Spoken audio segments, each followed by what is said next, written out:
Hello, Kumarils! Katulad din ba ng mga anak ko ang mga anak nyo na napakahirap pakainin ng gulay? Subukan nyo itong ginawa kong tortang veggie na siguradong magugustuhan rin ng mga anak nyo. Bale, nagpakulo nga ako dito ng ilang pirasong talong. Nung maluto na nga ay isa-isa ko itong binuksan para makita ko kung merong sira bago ko naman ito tinadtad. After ko ngang magayat-gayat lahat ng talong ay isinunod ko namang nilagyan ng repolyo.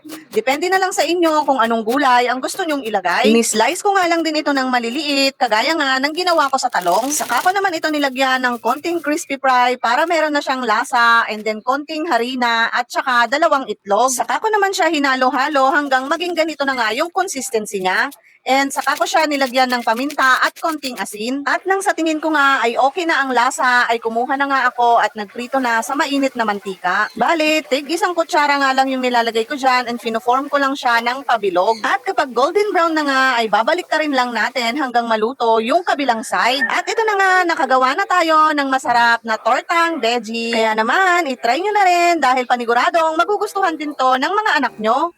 How was it, Chloe? Sarap?